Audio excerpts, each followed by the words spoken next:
So the motion is carried by the votes of not less than 2/3 of the total membership of the Senate, and consequently the bill stands passed.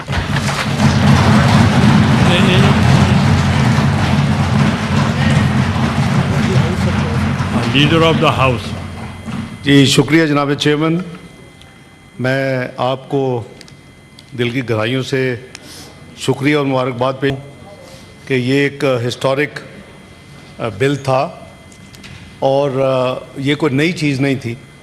یہ انفنش agenda میں اس کو کہوں گا. Chart of democracy میں 2006 میں یہ پاکستان کی دو major political parties نے, Peoples party اور مسلم لیگ نون, میاں محمد نواز شریف وزیر اعظم فارمر اس وقت اور فارمر وزیر اعظم محترمہ بینظیر بھٹو صاحبہ نے یہ بل, یہ ایک سی او ڈی جو چارٹ آف کور کے میرے پاس ہے صاحبہ نے پہلے بھی کلیریفائی کر چکا ہوں, جس میں پی ٹی آئی کے جو بانی ہیں عمران خان صاحب بھی شامل تھے اور اسفندیار صاحب, تمام پولیٹیکل پارٹیز. میں پہلے بھی کلیریفائی کر چکا ہوں جس میں پی ٹی آئی کے جو بانی ہیں عمران خان صاحب بھی شامل تھے اور اسفندیار صاحب تھے, مولانا فضل الرحمان صاحب تھے, تمام ڈاکٹر مالک صاحب, سب اس وقت حسن بنجر تھے, وہ پارٹی کے ہیڈ تھے. تمام پارٹیز نے سائن کیا اور یہ ایک انفنش ایجنڈا تھا. میثاق جمہوریت کی قریباً تمام چیزیں, دو چیزیں رہ گئی تھی, ایک ٹروتھ اینڈ ریکنسیلیشن کمیشن اور ایک کانسٹیٹیوشن کورٹ.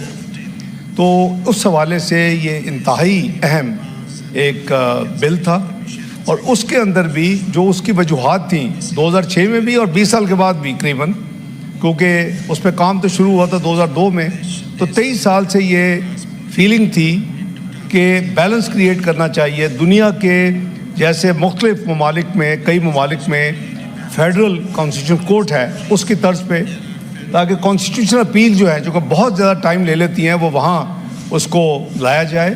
تو یہ ایک separation of judiciary for the betterment and effective efficiency ان کے لیے یہ ایک بہت امپورٹنٹ ایک امینڈمنٹ تھی.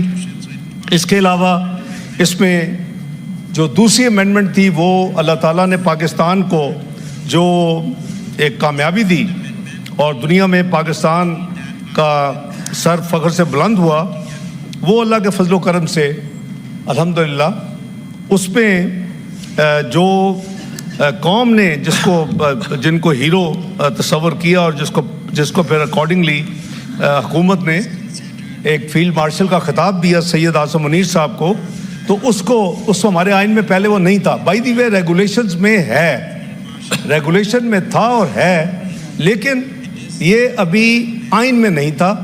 اور صرف ان کے لیے نہیں بلکہ تینوں افواج کے لیے 5 سٹار کی ایک سپیس کو آئین میں شامل کر دیا گیا.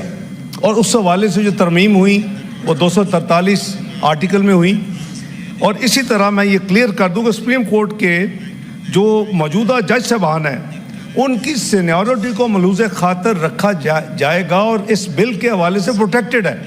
کسی کی سینیورٹی اس میں چینج نہیں ہوگی. جو موجودہ چیف جسٹس آف پاکستان ہیں ان کی بھی سینیورٹی برقرار رہے گی. تو میں سمجھتا ہوں کہ ایک بڑی خوش آئند تبدیلی ہے. اور اس کے ساتھ ساتھ آپ نے دیکھا کہ جو ٹرانسفر آف ججز کی ضرورت پڑتی ہے اس میں جو چینجز کی گئیں